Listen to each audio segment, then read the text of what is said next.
Le voilà, la chance sourit à Madame Nikuko. Lui, il faut qu'on parle de ce film qui est dans mon top. Il faut mettre des films dans le top. Aujourd'hui, j'ai mis des films dans le top. On est là, c'est le 4e. Aujourd'hui que je mets dans le top, on est sur mon film d'animation de 2022. Vraiment, c'est le film d'animation. J'ai vu beaucoup de films d'animation. J'adore ça.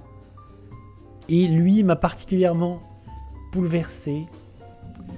Il y a une vidéo dédiée, il me semble, du calendrier de l'Avent sur YouTube. J'en ai parlé dans le top parce que je crois que c'est mon top 3. Vraiment, j'ai trouvé le film... merde. Est-ce que vous voulez une petite bande-annonce? Petite bande-annonce. Est-ce qu'on se ferait pas une petite bande-annonce? Je vais checker. Nikuko. La chance sourit à Madame Nikuko. Un film qui, je pense, a été très peu vu, diffusé dans peu de salles. C'est un peu dommage. La chance sourit à Madame Nikuko. Mais j'en parle beaucoup parce que vraiment, il y a des films comme ça, je me dis...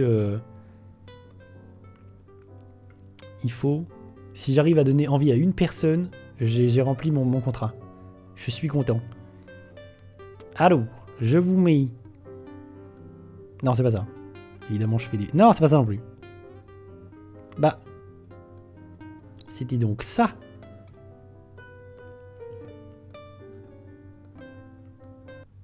Hop.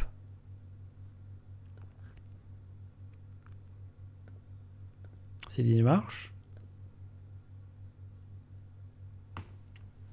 Réalisateur des Enfants de la Mer. 私のお母さんだ。男に騙されては町から町へ。それなのに普通が一番いいのやで。なんでこんなに能天気なんやろ。ミスジに秘密の場所を教えっけさ。私はこの漁港が大好きで。二宮が気になる。もう別の町には行きたくないのに。ペンタペンあ、ニッコちゃん。大好きな君がただ笑って何気ない日々の中。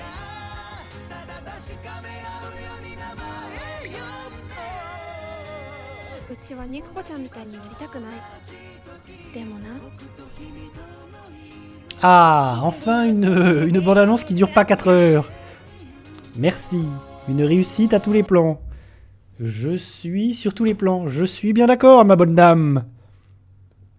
Que dire que je n'ai pas déjà dit sur Nikuko, parce que je trouve ça extraordinaire. Je pense que c'est le film. S'il y a un truc qu'il faut que je... Pour résumer, pour donner envie, c'est vraiment le film, je pense, en 2022, où j'ai le plus rigolé aux éclats, et où en même temps j'ai le plus pleuré, où j'ai le plus fondu en larmes. Vraiment, je suis allé... C'est le film où vraiment je suis allé dans les deux émotions opposées l'une de l'autre le plus, dans le même film. Vraiment, c'est le film, il a réussi à me choper. Pour les gens qui ont vu Les Enfants de la Mer, c'est le même réalisateur. Les Enfants de la Mer, c'est un film magnifique, moi, que j'avais adoré en 2019. Et du coup, j'étais curieux, parce que j'avais aimé Les Enfants de la Mer. Et je me suis dit, oui, ça peut effectivement me plaire. Et c'est un film très différent des Enfants de la Mer, qui parle d'une mère et de sa fille, qui sont tous deux très différentes. Elles sont à l'opposé l'une de l'autre. Il y en a une, c'est une jeune fille réservée, toute fine, toute frêle. Et la maman qui est exubérante, qui est une femme exubérante, une femme pleine de vie et qui en fait des caisses et qui est vraiment animée de façon hallucinante. Je trouve que c'est l'un des plus beaux personnages que j'ai vu en 2022. J'ai trouvé ça extraordinaire. Elle est animée, mais c'est d'une beauté, c'est vraiment c'est fantastique. Le film m'a chopé, vraiment sur l'émotion. Il m'a bouleversé. La fin, je la trouve bouleversante. Il y a plein d'idées. Il y a des idées drôles. C'est ça aussi c'est vraiment que c'est une comédie, c'est très très drôle. Il y a des trucs moi qui m'ont beaucoup fait rire. Il y a une idée rigolote et qui prend sens dans le film. C'est qu'à chaque fois qu'on va voir des animaux dans le film, on va les entendre parler. Et on sait pas pourquoi. Et c'est un petit peu impromptu et au début ça nous prend un peu au dépourvu et c'est très drôle. En fait, à chaque fois qu'un animal va parler, c'est hyper drôle. Vraiment, ça m'a beaucoup fait rire. Et après, ça prend sens. Et c'est un film sur les gens bizarres, en fait. C'est un film sur on est tous un peu bizarres, on a tous nos bizarreries. Et c'est comme ça, et c'est pas grave, et c'est pour ça qu'on aime les gens. On aime les gens pour leur bizarrerie, et personne n'est normal en fait. Ça n'existe pas. On est tous plus ou moins chelous, et on arrive tous à le masquer plus ou moins, et les gens qui semblent être normaux, bah c'est de ces gens-là qu'il faut se méfier. Parce qu'il faut assumer ces petites bizarreries, il faut assumer d'être un peu chelou, d'être un peu dingue. Et le film, c'est ça. Le film parle de ça. Et pour moi, c'est l'un des tout meilleurs films de 2022. Vraiment, je conseille. Que vous aimiez l'animation ou pas, vraiment, ce film est merveilleux. Et il y a un truc dont j'ai parlé, c'est que pour moi, c'est le plus beau. Il y a un truc, c'est. La fin d'un film, c'est difficile. Et finir son film sur une note. Le dernier plan d'un film, c'est important parce que le spectateur va rester là-dessus. Et vraiment, le plus beau dernier plan que j'ai vu cette année, c'est dans La chance-souris à Madame Nikuko. Je trouve le dernier plan du film... Enfin, je le trouve génial parce qu'il est sur une idée toute bête, toute simple. Vraiment, c'est tout simple. Et vraiment, ça m'a pris... Vraiment, ça m'a... Juste ce plan, j'ai été bouleversé. Voilà. C'était merveilleux. Et le personnage de Nikuko, il est animé. Vraiment, l'animation, c'est merveilleux. C'est hyper beau. Les décors, c'est magnifique. Il y a une sensation des éléments, de la nature, vraiment de la nourriture aussi. Ça, c'est très le cinéma d'animation japonais. Vraiment, la nourriture. L'animation de la nourriture, le soin, ça te donne faim. Il y a ça aussi dans Nikuko. Vraiment, c'est une dinguerie à quel point c'est bien fait. À quel point ça donne envie. Ça, c'est fou. Merci le cinéma japonais d'animation. Ça, je ne peux que trop le conseiller. Évidemment, je pense que c'est une question de sensibilité, encore une fois, comme toujours. Des gens, moi je suis particulièrement sensible à ça. Si vous, comme moi, vous vous retrouvez dans mes goûts, vous serez probablement aussi sensible à Madame Nikuko. Je pense que le titre a joué en sa défaveur. Ça, c'est... Je trouve, le titre est un peu long. La chance-souris à Madame Nikuko. Et je pense que tout ça a joué... c'est pas très clair. Je pense qu'il aurait dû juste s'appeler Nikuko. Ça aurait été plus vendeur, plus efficace. Et c'est un peu dommage. Je pense que vraiment ça n'a pas joué dans le sens du film. Voilà en ce qui concerne La chance-souris à Madame Nikuko. J'enchaîne. Qu'avons-nous ? Je l'ai classé. Ah oui, il est dans mon top. Il y a combien de films dans mon top ? 1, 2, 3, 4, 5, 6. Ah, je crois qu'il n'en reste qu'un seul. Ah bah oui, je sais lequel c'est. Ah bah oui, il en manque plus qu'un dans mon top 2022. Ah mais ça veut dire que j'ai fait tous mes films du top aujourd'hui, presque. Alors, sur quoi je peux enchaîner ? On parlait d'animation. Ah, je peux enchaîner avec Avalonia, là. Attendez. On parlait d'animation. Qui a vu le dernier Disney Animation ? Il est où ? Il est où ? Qu'on parle de ça, là. Avalonia. Avalonia, l'étrange voyage. C'est intéressant. Alors, c'est intéressant. Parce que c'est le dernier Disney Animation sorti. En France, il est sorti directement sur Disney+. Il a été sacrifié. Il n'est pas sorti en salle. Pourquoi, me direz-vous ? Parce que le film est un énorme plantage. Le film est un énorme bide. Bonjour Fabien. Comment vas-tu ? Bonsoir. Aux États-Unis, le film s'est planté. Il a fait très très peu d'entrées. Il n'est pas du tout rentable. C'est une cata. Le film est une cata pour Disney. Du coup, il y a des pays comme en France où ils l'ont sorti directement. Il n'a même pas de sortie en salle, alors que Encanto était sorti en salle et Encanto c'était très bien. Et c'est une cata. Et c'est pas le seul, parce que cette année 2022, il y a aussi Buzz l'éclair qui s'est planté. Le Pixar et le Disney Animation se sont plantés tous les deux. C'est une cata pour Disney. Et qu'est-ce que c'est ? Je pense que très peu de gens l'ont vu. En plus, ce qui est terrible, c'est que c'est pas si nul. Avalonia, c'est sympa. C'est cool. Mais c'est pas extraordinaire. Par exemple, j'ai préféré Encanto. Encanto, je trouve ça 1000 fois mieux. Et en vrai, c'est rigolo parce que Disney Animation, ils alternent entre films Disney, princesse, comédie musicale, et les films un peu plus adultes. Par exemple, il y a eu Raya, je crois. Je sais plus. Si c'était Raya le dragon, là, je sais plus. Et puis il y a eu Encanto, il y a Valonia, et puis il y a La Reine des Neiges 2. Enfin, ça alterne de l'un à l'autre. Et ce Valonia, c'est plus. C'est pas le Disney où ça chante. C'est le Disney plus adolescent qui révolutionne. Enfin, c'est pas fou, mais c'est pas nul non plus. Ah, tu vois? Mais je suis sûr qu'il y a plein de gens qui connaissent pas l'existence du film puisqu'il est pas sorti et qu'il est sur Disney+. Et qu'il a bidé. Et que en plus il s'appelle Avalonia, l'étrange voyage en France. Et que je crois que le titre VO c'est juste Strange World, me semble-t-il. Mais ça je suis pas étonné, je pense que 99% des gens, en plus ils l'ont mis sur Disney+, mais vraiment en désespoir de cause. Vraiment, il n'y a pas eu de promo, vraiment c'est terrible. Ah, à Fabellian, j'ai adoré Encanto, j'en ai beaucoup parlé. J'adore Encanto, moi, je le trouve formidable. J'adore les chansons, je trouve que c'est hyper bien. Vraiment, pour moi, c'est le Disney récent, j'ai kiffé.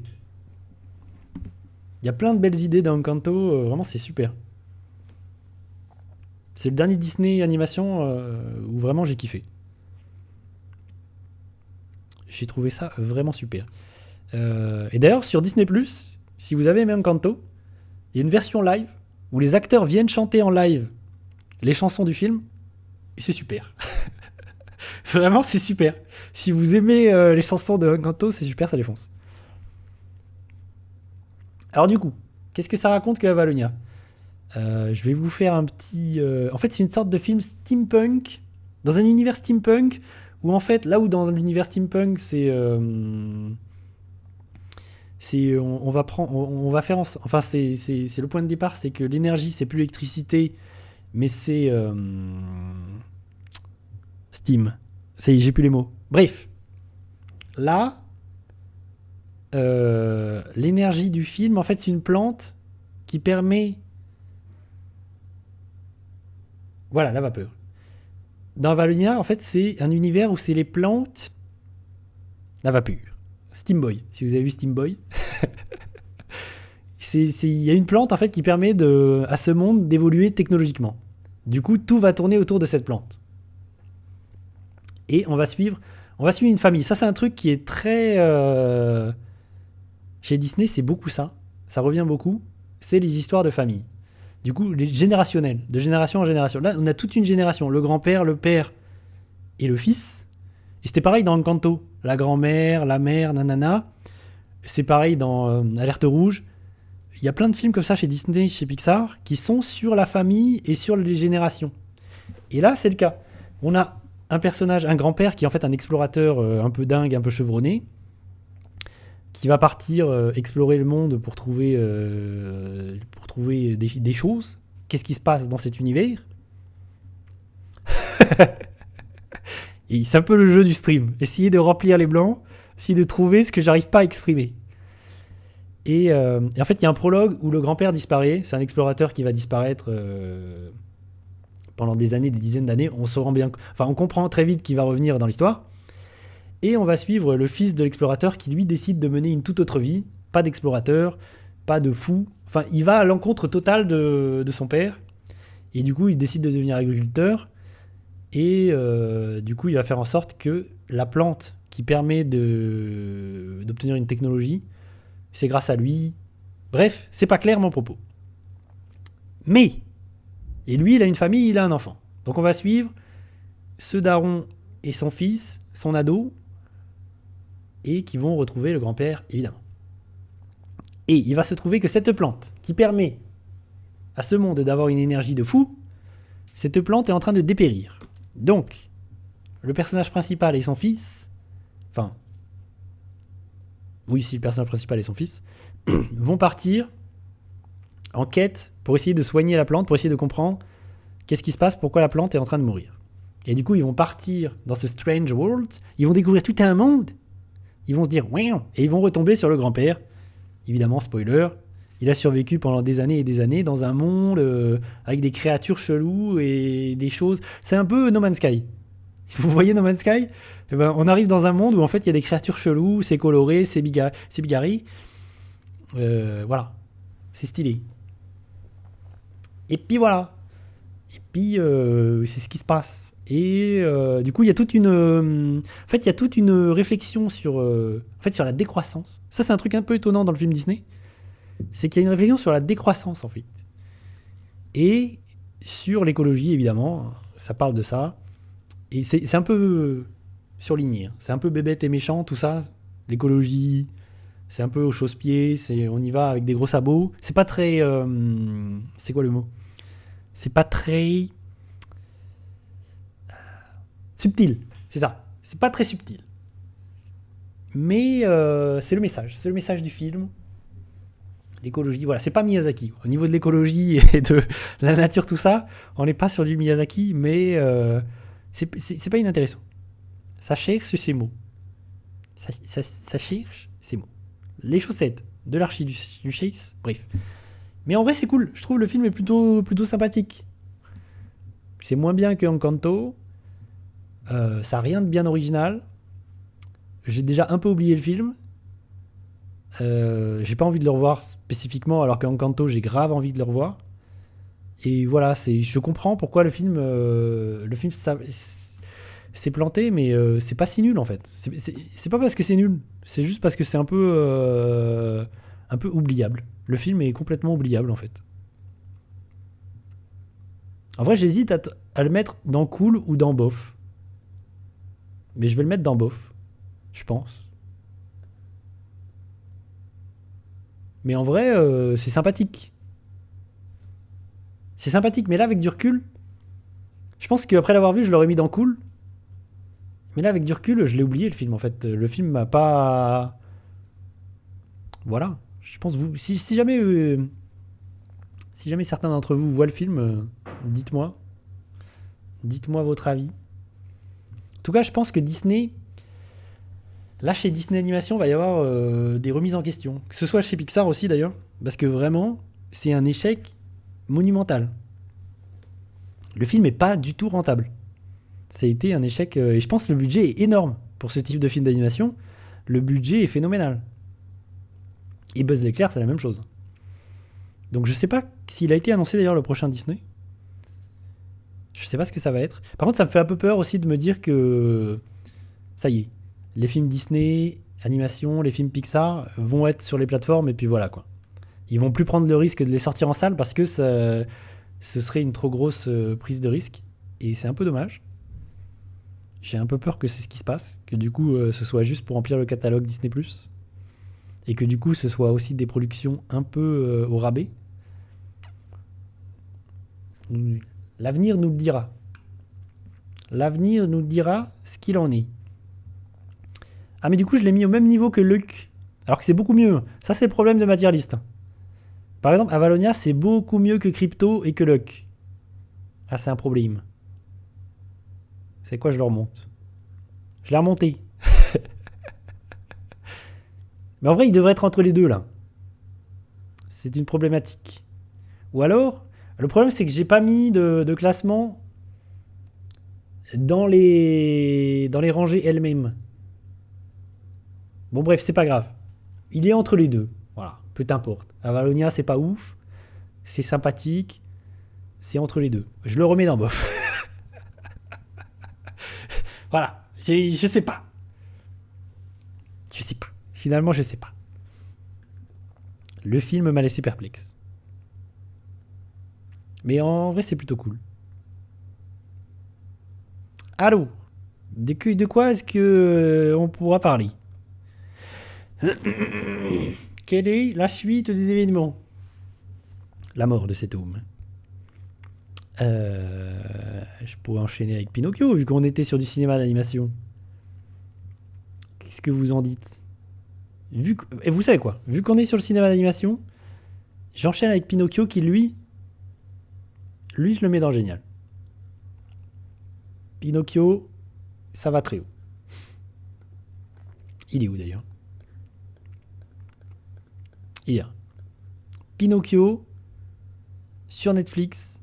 Vraiment, j'ai trouvé ça hyper bien. Pinocchio, adaptation de Guillermo del Toro. Vraiment nouveau film de Guillermo del Toro.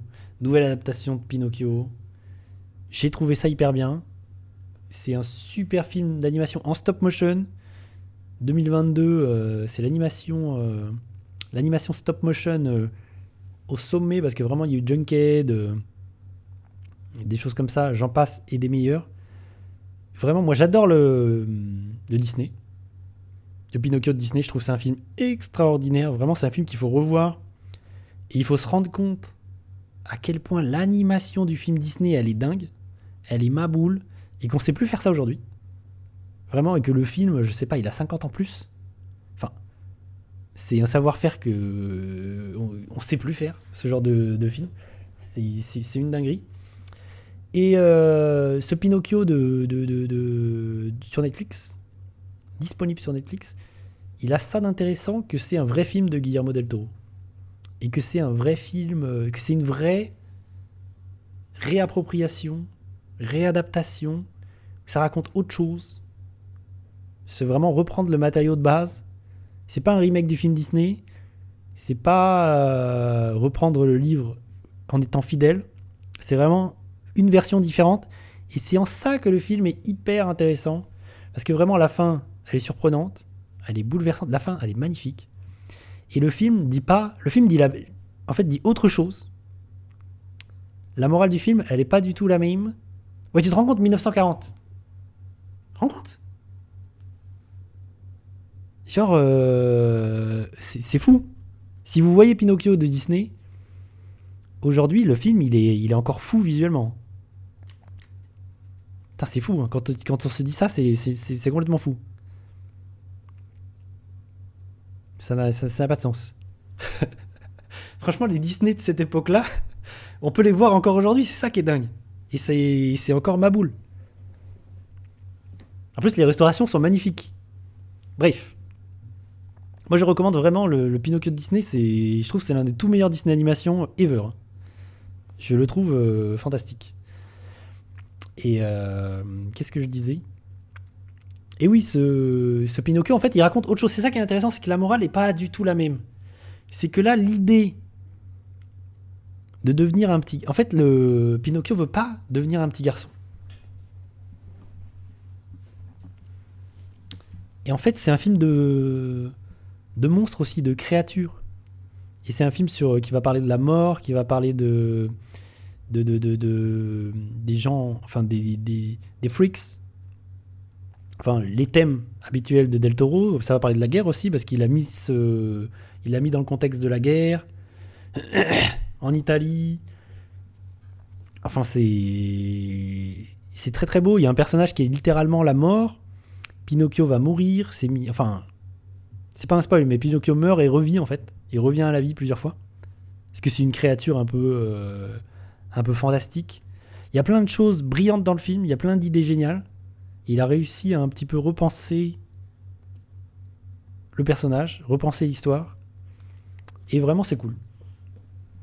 Vraiment, déjà, si vous aimez le cinéma de Guillermo del Toro, bah, c'est oui, quoi. Il faut aimer le stop motion. Ça, c'est pareil, il faut aimer l'animation stop motion. Moi, je trouve ça génial. Ah, mais je sais.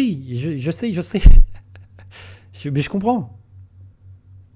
Après, Pinocchio, c'est un peu bizarre. Je pense aussi pour les enfants, c'est un film un peu... Le film de Disney, il est chelou. Il y a vraiment des trucs horrifiques, il y a des trucs monstrueux, il y a vraiment des trucs étranges dans le Pinocchio de Disney.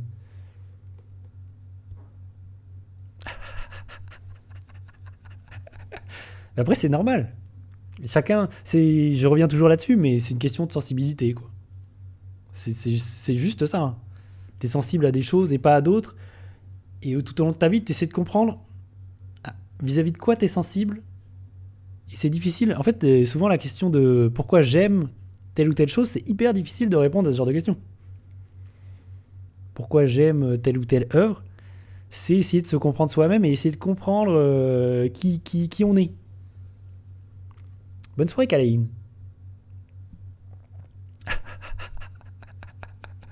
À bientôt. Oh, j'ai donné envie d'aller voir des films. Chut. Allez. Merci. Et le casting VO de Pinocchio, là, il est vraiment super. Il y a Ewan McGregor, j'en passe et des meilleurs, j'en oublie plein. Mais vraiment, Ewan McGregor, j'aime trop l'entendre.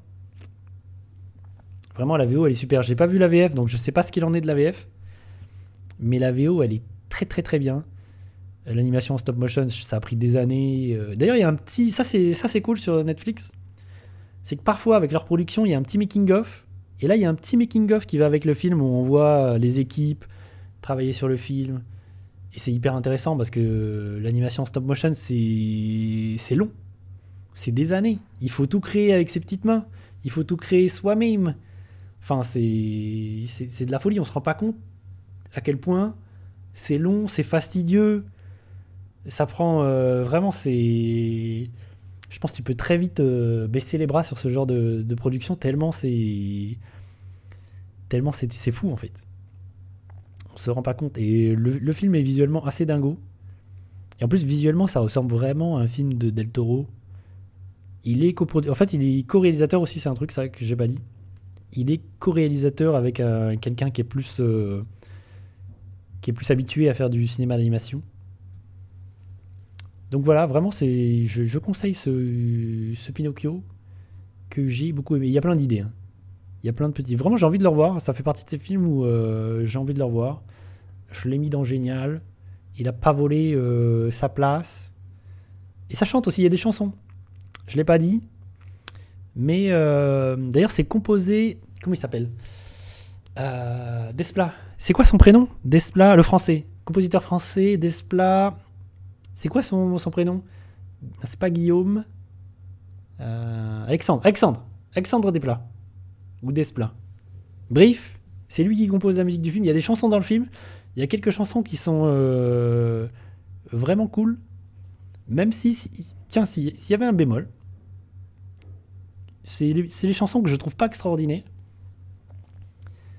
Mais il y en a certaines qui sont sympathiques. Ça faudra voir. Ouais, c'est ça, Alexandre. Il faudra voir en revoyant le film. Mais si j'ai un petit bémol, c'est ça, ouais. C'est les chansons qui m'ont pas marqué plus que ça, que j'ai trouvé un peu toutes sur la même tonalité. Évidemment, Alexandre Desplat, c'est pas Daniel Elfman. Mais bon. Il tente, il fait ce qu'il peut. Il fait ce qu'il peut. Donc oui, niveau musical, c'est pas l'étrange Noël de Monsieur Jack. On n'est pas là-dessus, mais ça reste quand même sympathique. Quelle heure il est ? J'ai encore un peu de temps pour vous touiller avec un dernier film, ou deux peut-être. Qu'est-ce que j'ai dans ma besace ? Et il m'en reste pas tant que ça en fait. Il m'en reste plus tant que ça. De quoi est-ce qu'on peut parler ? Je peux en expédier 2-3 là. Vas-y, vous savez quoi ? Je vais expédier Megan. Il est où Megan ? Ah, le voilà. Film d'horreur de la fin d'année. On est là. Alors, qu'est-ce que c'est que Megan ? Déjà, je le mets. Il est où ? Où est mon affiche ? Ah, il est là. Megan, je le mets dans Nul à chier. Comme ça, c'est expédié, c'est vu. C'est vu. C'est... en fait, c'est Chucky. Megan, c'est un peu Chucky modernisé. Revu au goût du jour. C'est une production de James Wan. C'est scénarisé par James Wan, qui est réalisateur, producteur de Saw, de toute la saga Saw, Insidious, j'en passe des meilleurs. Il a réalisé Aquaman. Bref. C'est quelqu'un qui est, je trouve, intéressant dans le cinéma horrifique et qui propose des choses un peu bébêtes, nanardeuses, qui font plaisir. Par exemple, son dernier film, comment s'appelle-t-il ? Malignante. Par exemple, James Wan, il a réalisé Malignante, je sais plus l'année dernière ou l'année d'avant, 2021 ou 2020, je sais plus. Et Malignante, c'est une dinguerie. J'ai kiffé, alors que c'est vraiment un nanar jouissif. C'est un nanar fabuleux. Vraiment, c'est fantastique. Parce que Malignante, c'est un film d'horreur qui est fantastique de bêtises, mais qui s'amuse. et qui du coup devient génial parce qu'il s'amuse, et James Wan, il sait faire des choses avec sa caméra, et il s'amuse à faire des dingueries, et en plus il a du budget. Donc vraiment dans Malignante, je vais plus parler de Malignante que de Megan, mais Malignante c'est une dinguerie. Si vous aimez le cinéma horrifique, c'est à la fois un nanar, à gros budget en plus, parce que c'est un film d'horreur à gros budget, c'est bête à manger du foin, ça joue hyper mal, mais il y a des idées, il y a des choses, et il croit tellement en ces idées débiles que ça rend le film fantastique. Le film est génial. Il y a des idées, mais elles sont tellement ubuesques. Et il y a des moments, il y a des scènes, il y a une scène, c'est Matrix. Il y a un moment dans Malignante, c'est Bloodborne. Nightmare Creature. Il y a des moments de folie comme ça, tu sais pas ce qui se passe. Le film devient fou.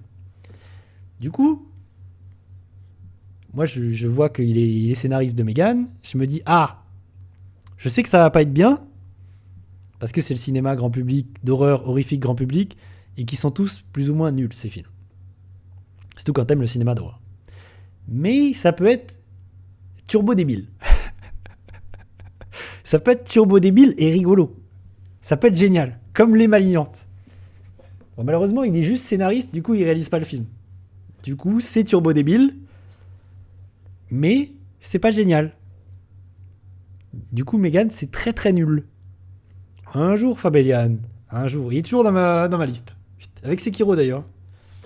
Un jour, on fera ce foutu Bloodborne. Chef-d'œuvre. Moi, j'attends les DLC de Elden Ring. Du coup, Megan, c'est nul parce que... en fait, c'est juste turbo débile. Et c'est pas un film d'horreur amusant, c'est pas... voilà, en plus, c'est un film 12+, enfin, c'est un film grand public, donc... il n'y a rien de très amusant, ça veut être Chucky. J'ai même pas dit ce que ça racontait, en fait, c'est une poupée. C'est une sorte de... on crée des... enfin, il y a une sorte de prototype de poupée qui a une sorte de cyborg, un robot pour accompagner les petites filles. Et du coup, elle a une intelligence artificielle. C'est Chucky, mais si c'était un cyborg, une poupée cyborg. Et elle va péter un plomb. En fait, elle est affiliée à une jeune fille. Et elle va péter un plomb pour protéger la jeune fille, quoi. Elle va tout faire pour la protéger, quoi qu'il arrive. Elle va devenir dingue. Et elle va tuer des gens sans trop de raison. Voilà. C'est bête et méchant. S'il y a un truc qui fonctionne, je trouve, c'est la poupée. Qui fonctionne plutôt bien, en vrai, comme, en tant que personnage. Ça, c'était une idée. Je trouve que son design et tout, ça fonctionne plutôt pas mal. Mais tout le reste est nul. C'est hyper mal écrit. C'est hyper mal joué. C'est très bête. Ça va nulle part. Il n'y a rien d'amusant. C'est pas un film d'horreur intéressant. Voilà. C'est comme beaucoup d'autres films d'horreur de 2022. C'est bête et méchant. Oh, bonjour Trigun68. Comment allez-vous? Qui ça est parti manger? Ah, c'est à moi que tu parles, kid? Si, dans 10 minutes, on va y aller. Je l'ai pas vu, Trigun. Ah si! Attends, est-ce que tu parles du remake? Parce que c'est vrai, en fait, il y a un truc intéressant, c'est que Chucky, il y a eu un remake, et du coup, le remake prenait déjà cette idée. C'était déjà la même idée. Le remake de Chucky, c'était la même idée de la poupée connectée, en fait. Qui, du coup, la poupée high-tech qui est connectée et qui peut, du coup, utiliser des objets numériques. C'était déjà la même chose. C'est vrai, maintenant que tu me... Trigun, maintenant que tu me... Et en fait, Megan reprend la même idée. C'est la même chose, en fait. De toute façon, c'est Chucky, hein. C'est Chucky, mais avec une poupée. C'est Chucky au féminin. Et c'est exactement le même film, hein. C'est la même chose. Voilà, sauf que c'est nul. Megan, je crois que le film a cartonné, hein. Je crois que le film est un super carton comme Smile. D'ailleurs, que j'ai pas non plus aimé. Mais c'est ce genre de film horrifique, grand public, qui attire les adolescents. En fait, ils veulent... C'est des films en plus avec pas beaucoup de budget. Enfin, là, Megan, je pense que c'est quand même un plutôt gros budget. Mais la cible, c'est les ados, quoi. C'est les ados, faire venir les ados en salle. Et du coup, quand tu vas voir ce genre de film en salle, tu prends le risque que ce soit le bordel dans la salle parce que les ados foutent le bordel. Parce que les gens y vont pour s'amuser. Mais là, typiquement, c'est le genre de film où tu peux y aller pour t'amuser parce que c'est pas vraiment un film horrifique qui va faire peur. D'ailleurs, je l'ai pas dit, mais le film fait absolument pas peur. C'est pas le film d'horreur où vous allez avoir peur, où vous allez flipper, vous allez angoisser.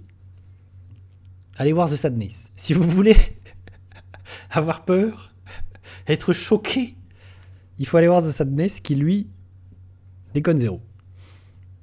Mais qui, lui, est très très violent. Voilà.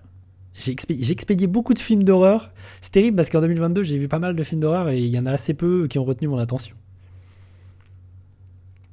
Rebonjour, Pama 2009. Mais on peut être sûr que Megan, ça a été un succès, il va y avoir une suite. Ça, c'est une certitude. Quelle heure il est ? Est-ce que j'ai le temps d'en faire un dernier ? Est-ce que j'ai le temps d'en expédier un dernier ? Qu'est-ce que j'ai dans ma liste ? Je passe en revue. Vous savez quoi ? Je vais expédier, comme on est sur le cinéma d'horreur, je vais expédier Smile. Je fais un petit duo. Un petit banco, là.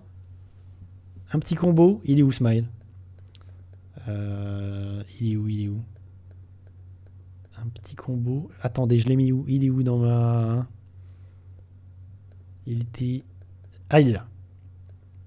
Smile, qui lui aussi a été un énorme succès du cinéma horrifique de 2022. J'ai vu beaucoup de fois la bande-annonce, je me souviens.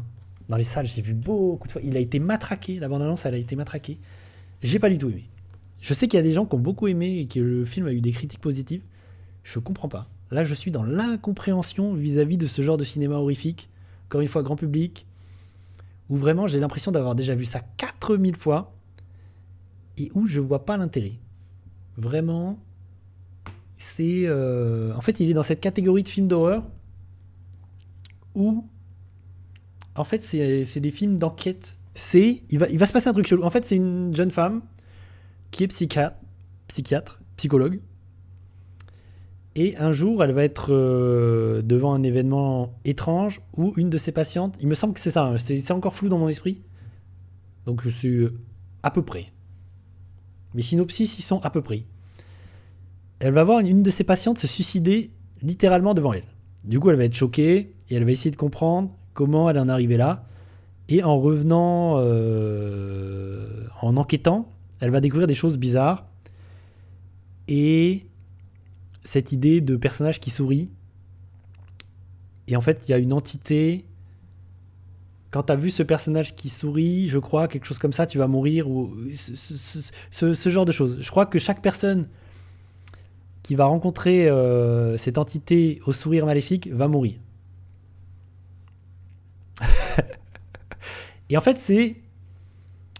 c'est l'enquête de ce personnage qui va enquêter du coup pour comprendre, parce que elle aussi du coup, elle est prise au piège. C'est comme si elle avait vu la cassette de The Thing. Non, de The Ring. Qu'est-ce que je raconte ? Je mélange tout, ça y est. Parce qu'en fait, c'est la même construction que The Ring. Pour ceux qui voient ce que c'est en fait un personnage qui se retrouve face à un événement incompréhensible, pris dans une tourmente, et qui va mener l'enquête pour essayer de comprendre qu'est-ce qui se passe, d'où ça vient, et du coup petit à petit en remontant dans le passé et en essayant de découvrir des nouvelles choses, elle va comprendre d'où ça vient, qu'est-ce qui se passe, qu'est-ce que je peux faire, comment je peux arrêter l'entité, machin, bidule. Et du coup, c'est cette formule que j'ai déjà vue 15 000 fois.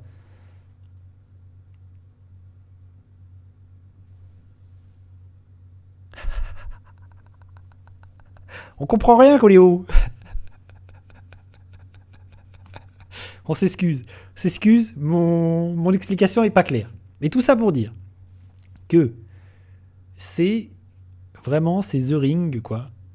Et depuis The Ring, il y en a beaucoup des films comme ça, où un personnage va tomber sur quelque chose, une entité, un truc chelou, et va essayer d'enquêter pour comprendre, ou alors c'est un truc qui va faire en sorte que tu vas mourir, quoi. The Ring, c'est ça, typiquement.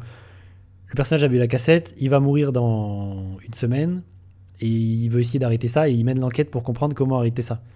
Et dans Smile, c'est ça. C'est la même idée.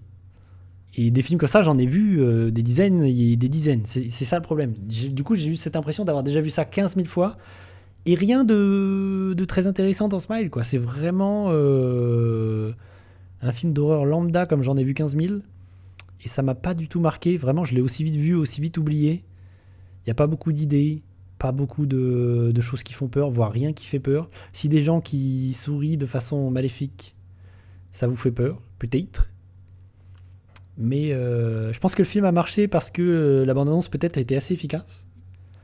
Et que ça a intrigué les gens. Mais j'ai du mal à comprendre le succès, que ce soit critique ou le succès en salle du film. Parce que vraiment, moi, ces films d'horreur, vraiment, je comprends pas. Je ne comprends pas. Mais mine de rien, ça trouve son public. Chez les adolescents. Ouais, ça dépend des dentitions. Ça dépend des dentitions. Ça dépend le dentiste. Du coup, je l'ai mis où? Ouais, je l'ai mis dans Nul à chier. Autre film d'horreur avec Scream. Il y a quoi? Il y a Massacre à la tronçonneuse. Il y a Firestarter. Megan. J'ai mis Smile. J'ai mis Esther 2. La moitié de mes films nuls à chier, c'est des films d'horreur. J'ai faim. Moi aussi, j'ai faim. Voilà. Sur ce, on finira avec Smile. En vrai, je pense que j'ai été efficace aujourd'hui. J'ai avancé dans ma tier list. Attention. Ça a été... Même si on s'excuse. Hein. Les synopsis, c'est pour ça que des fois je montre les bandes annonces, parce que je sais que mon explication, mon résumé du film, il va être éclaté. Donc si jamais vous arrivez à comprendre les résumés des films, vous êtes des génies. Parce que vraiment, moi-même je me rends compte en le disant que vraiment c'est compliqué. Attendez. Du coup, Trigun, je te le dis. Donc on est sur une... Il y a à peu près 115 films là, Trigun, dans la tier list. Et dans mon top pour l'instant, il y a Nope. Nope qui est mon top 1. Il y a Un Monde, film belge. Il y a After Yang, film de science-fiction avec Colin Farrell. Il y a 3000 ans à t'attendre de George Miller. Il y a Moon Age Daydream, documentaire sur David Bowie, dont j'ai parlé dans ce stream. Il y a Madame Nikuko, La chance sourit à Madame Nikuko, film d'animation japonais, qui est une merveille. Et voilà. Et il y a Avatar 2. Spoiler, Avatar 2, il est dans le top des 2022.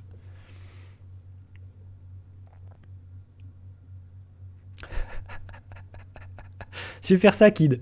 Je vais faire un stream où juste je résume des films et vous devez trouver c'est quoi le film. On fera ça. Et ensuite, dans Génial, il y a Alerte Rouge, Elvis, Pinocchio et Licorice Pizza. Voilà.